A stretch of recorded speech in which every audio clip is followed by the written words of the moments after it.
Here's what you missed on Phathead and Cande in the morning. Weekdays 6 to 10 a.m. on My Country 96.1. My Country 96.1, Phathead, Cande Roth, hot, heat index over 100 today. Take all the precautions. Don't leave the dogs, the children in the car. Everything you could think of in blazing heat. Check on anyone who doesn't have air conditioning, that kind of thing, Cande. It's brutal. One of those days. We love air conditioning, don't we?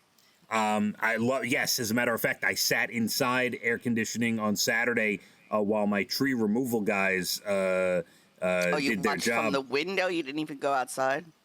Of course. Well, I went outside to walk the property and, show them, different areas and stuff. But yes, of course, when they were out there cutting trees down, there's no need for me to be out there, Cande. I could watch from the comfort of my home and see what's going on. I used they were great, I have to say, John's Tree Removal. And they were fantastic. They had a crew of about, I think, 7 guys, Cande? At least 6. I think it was maybe 7. Oh, that's a lot. Possibly. And do you know, so besides the trimming and pruning of a lot of the trees and my fence line and things like that, they had to take down 2 gigantic trees in my backyard and stump grind them. Do you know when you're cutting down big trees like that, so a guy climbs all the way to the top. I couldn't believe it. He was harnessed in. He climbs the tree. He goes all the way to the top. He's strapped in. And then as he's cutting these giant limbs off, they don't just let them fall to the ground. They hang ropes around them and gently guide them down to the ground. Wow.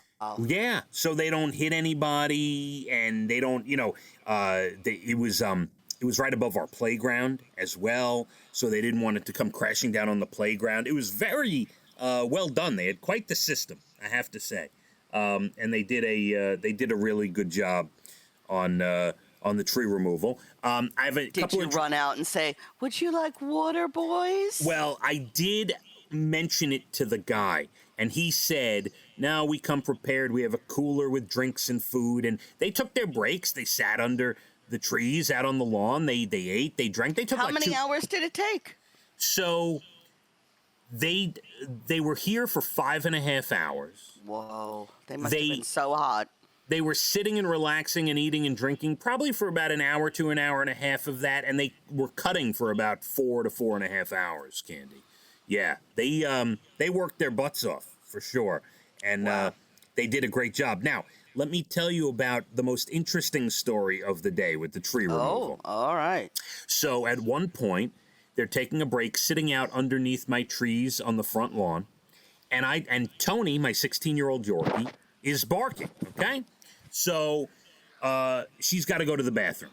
So I take her out, and I put her down on the front lawn to go to the bathroom. And she doesn't move anywhere, right, Cande? She just stands there. 17 years old. Almost. So she, God willing, she'll get there. Anyway, I put her down. The tree guy calls me over. So I walk about 15, 20 feet over while he's eating under the tree. He wanted to ask me about something in my backyard, so we're chatting about it. About 2 minutes into the conversation, Cande, I don't even think you're ready for this. About 2 minutes into the conversation, he points behind me and says, "Is that your dog?" Now, I expect to turn around and see Toni, obviously, who is there, who I left on the grass to do her business. And instead, what walks up to me and is now sniffing my leg is what looks to be a pit bull, Cande. Really? Yes, you're with me, right? Oh, my goodness. Now, they always say, like if you're in the woods and you see a bear, right? Like, what would you do in a moment like that, right?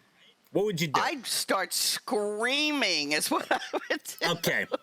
I have to say, I kept myself under control pretty well. Because now, by the way, I'm not saying all pit bulls are bad, okay? No, and they're not. No, they're not. But if one runs up and you don't know it, it is correct. frightening.